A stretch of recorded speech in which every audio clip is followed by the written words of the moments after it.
Hi friends, good morning. இன்னைக்கு வந்து June 7th news paper reading தாங்க பார்க்க போகிறோம். ஸோ ஆஸ் இட் இஸ் ஃப்ரைடேன்றதுனால பெரிய நியூஸ் நம்மளுக்கு இல்லை. ஸோ வாட்ஸ் இன்சைட் அங்கே பார்க்கலாம். ஸோ இதில் பேஜ் நம்பர் 5ல வந்து பாருங்க, mandate in Andhra Pradesh is against arrogance complacency in governance அப்படின்னா, காம்ப்ளசன்சின்றது சாட்டிஸ்ஃபேக்ஷன். ஸோ இவங்களோட இன்ஸ்ட்ரக்ஷன்ஸ், மேண்டேட்னா இன்ஸ்ட்ரக்ஷன்ஸ், அது வந்து அப்பார்ட் ஃப்ரம் இல்லை பியாண்ட் சாட்டிஸ்ஃபேக்ஷனா இருக்கு அப்படின்னு சொல்றாங்க. ஸோ அடுத்து எடிட்டோரியல் பேஜுங்க. யுனைடெட் தே த்ரைவ்டு, அதாவது தே ஃப்ளாரிஷ்டு, அதாவது தே அப்கேம். த்ரைவ்டுனா செழித்தார்கள் அப்படின்னு அர்த்தங்க. வளர்ந்தார்கள் அப்படின்ற மாதிரி, த்ரைவ்டுனா அந்த மாதிரி மீனிங் தாங்க. சரிங்க. Formidable alliance help the TDP led coalition win in Andhra Pradesh அப்படின்னு இருக்கு. ஃபார்மிடபிள் அப்படின்னா வெரி ஸ்ட்ராங்குங்க, வெரி ஸ்ட்ராங் கூட்டணி. பாலிடிக்ஸ் இன்ட்ரெஸ்ட் இருக்கிறவங்க இந்த எடிட்டோரியலை வாசிச்சு பாருங்க. It doesn't have anything to do with our English comprehension. So காம்ப்ரிஹென்ஷனுக்கும் இதுக்கும் சம்மந்தம் இல்லைங்க. ஆனால் நம்ம ஜஸ்ட் இங்கிலீஷ் நாலேஜை வளர்த்துக்கிறதுக்காண்டி நம்ம எப்பயும் சொல்ற அந்த ஒரு 4-5 விஷயங்கள் இதுல ஃபோக்கஸ் பண்ணணும். Vocabulary, sentence structure, sentence rearrangement, இதெல்லாம் வந்து நம்ம அதுல பார்த்து தெரிஞ்சுக்கணுங்க. ஓகேங்களா? எப்படி ஒவ்வொரு சென்டென்ஸையும் அலைன் பண்ணியிருக்காங்க. How they give the connectivity to the first sentence and the second sentence. What is the flow of the article. So எப்படி அவங்க வந்து ஃப்ளோ கொண்டு போறாங்க, எங்க இருந்து ஆரம்பிச்சிருக்காங்க, ஃபர்ஸ்ட் ஏன் இந்த இன்ஃபர்மேஷனை சொல்லியிருக்காங்க. ஸோ இதெல்லாம் உங்களுக்கு தெரிஞ்சுக்கணும்னா நம்ம எடிட்டோரியல் தனியா ஒரு வீடியோ போட்டிருக்கோம். அதுல எப்படி அனலைஸ் பண்ணணும்னு போட்டிருக்கோம். அது மாதிரி நீங்க இதுல இம்ப்ளிமெண்ட் பண்ணி பாருங்க. ஸோ அடுத்தது bizarre judgement. Personal law norms cannot be used to invalidate interfaith marriages. So இதுல பிசேர் ஜட்ஜ்மெண்ட்னா வெரி ஸ்ட்ரேஞ்ச் ஜட்ஜ்மெண்ட். சரிங்களா? ரொம்ப வித்தியாசமான ஒரு ஜட்ஜ்மெண்ட் கொடுத்துருக்காங்க. ஸோ இது வந்து நம்மளோட ரீடிங் காம்ப்ரிஹென்ஷனுக்கு வர சான்ஸ் இருக்கு. ஸோ இதை வந்து நீங்க வாசிச்சு பார்க்கலாம். நிறைய எலெக்ஷன்ஸ் பத்தி தாங்க வந்திருந்தது. ஸோ அடுத்தது வந்து பாருங்க, June 4 stock market crash a scam says ராகுல் காந்தி. ஸோ ஜூன் 4 வந்து மார்க்கெட் வந்து பயங்கரமா விழுந்துச்சு. அதுக்கு முன்னாடி எக்ஸிட் போல்ஸ் ரிசல்ட் வந்தோடனே பயங்கரமா ஹைக் ஆச்சு market.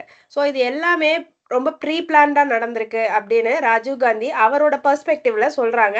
So what is his perspective, அதை வந்து நம்ம தெரிஞ்சுக்கலாம். அவங்க எப்படி யோசிக்கிறாங்க அப்படின்னு தெரிஞ்சுக்கலாம். இது வந்து நிறைய எக்கானமி ரிலேட்டடா இருக்கிறதுனால இந்த நியூஸை கொஞ்சம் வாசிச்சு பாருங்க. இதுல நீங்க வெக்காபுலரி பார்க்க வேண்டாம், வேற கிராமர் எதுவுமே பார்க்க வேண்டாம். Just get the juice out of it. So அதுல இருந்து உங்களால என்ன புரிஞ்சுக்க முடியும்னு பாருங்க. ஸோ அடுத்து பிசினஸ் பேஜுங்க. இதுல வந்து பாருங்க, ஃபுட் பிரைஸ் ரைஸ் லைக்லி ஸ்பெட் அப் இன் மே. ஸ்பெட் அப்ன்றது ஸ்பீட் அப்போட பாஸ்ட் டென்ஸுங்க. ஸ்பீட் ஸ்பெட்டுங்க. ஸோ அடுத்தது இந்த இடத்துல கீழே பாருங்க, வெஜ் தாலி டியரர் அப்படின்னு இருக்குல்ல, அந்த இடத்துல food inflation may have hardened in May. Hardened அப்படின்னா ரொம்ப ஸ்டேபிளா இருந்திருக்குங்க. ஸோ நிறைய ஃப்ளக்சுவேஷன்ஸ் இல்லை, நிறைய அப்ஸ் அண்ட் டவுன்ஸ் இல்லை. The average cost of a home cooked veg thali quickened to a 4-month high அப்படின்னா இங்க குவிக்கண்ட்ன்றது இன்க்ரீஸ்ன்னு அர்த்தங்க. ஸோ அடுத்து லெஃப்ட் சைட் பாருங்க, IOB opens exclusive branch for start ups in Chennai. So Indian Overseas பேங்கோட எம்டி சிஇஓ பேரு அஜய் குமார் ஸ்ரீவத்சவா. இவங்க வந்து ஒரு புது ப்ராடக்ட் வந்து லான்ச் பண்ணியிருக்காங்க. அது பேர் வந்து ஐஓபி பிரகதி.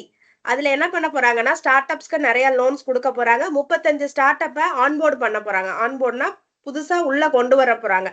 ஐஓபி கஸ்டமர்ஸா மாத்த போறாங்க.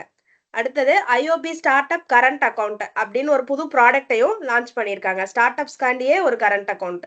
சரிங்க. இந்த இடத்துல பாருங்க, ECB cuts interest rates even as inflation fight is far from ஓவர்னு இருக்குங்க. இதுல இசிபி அப்படின்றதுக்கு 2 அப்ரிவேஷன் இருக்கு. ஒன்னு வந்து எக்ஸ்டர்னல் கமர்ஷியல் பாரோயிங்ஸ்னு ஒன்னு இருக்கு. அடுத்தது யூரோப்பியன் சென்ட்ரல் பேங்க்னு ஒன்னு இருக்கு. இங்க இந்த ஆர்டிக்கல்ல நம்ம பாக்குறது European central bank. So European central bank அதோட இன்ட்ரெஸ்ட் ரேட்ஸ் எல்லாம் குறைச்சிருக்கு அப்படின்னு சொல்றாங்க. ஸோ இங்க இம்பார்ட்டன்டான கரண்ட் அஃபேர்ஸ் வந்து யூரோப்பியன் சென்ட்ரல் பேங்கோட பிரசிடென்ட் கிறிஸ்டினா லகார்டே. அடுத்து நேஷனல் கம்பெனி லா ட்ரிபியூனல், ஓகேவாங்க, அவங்க வந்து விஸ்தாரா ஏர்லைன்ஸையும் ஏர் இந்தியாவையும் மெர்ஜ் பண்றதுக்கு அப்ரூவல் கொடுத்துட்டாங்க. ஓகேவாங்க. டிஜிசிஏ வந்து இன்னும் அப்ரூவல் பெண்டிங் இருக்குங்க. டிஜிசிஏன்றது director general of civil aviation. அதுல பிரசன்ட் டைரக்டர் ஜெனரல் யாரு அப்படின்னு பாத்தீங்கன்னா Arunkumar. So Tube Investments of India Limited அப்படின்னு ஒரு கம்பெனி இருக்குங்க.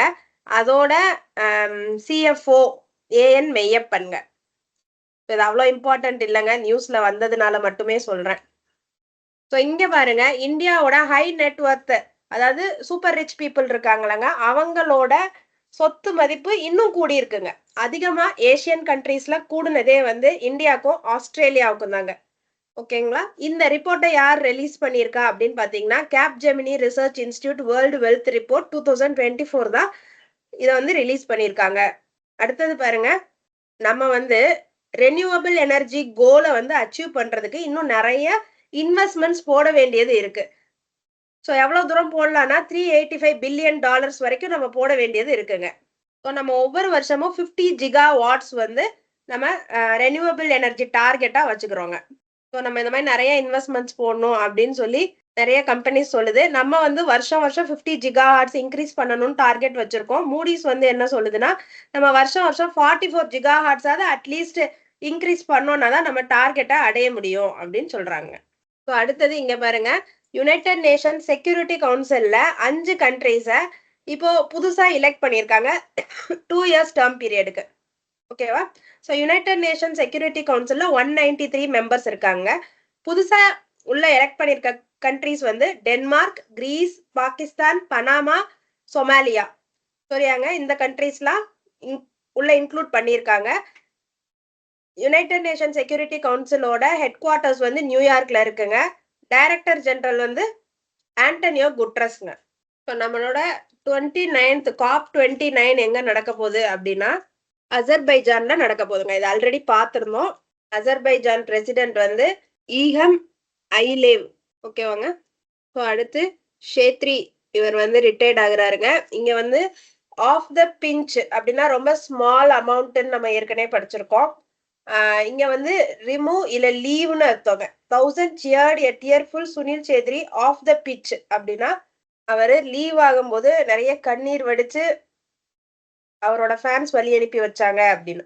லீவ் ஆர் ரிமூவ் அப்படின்றது தான் ஆஃப் த பிச். ஸோ அடுத்து பெரிய நியூஸ்ன்னு இல்லைங்க. So thank you friends. Happy weekend.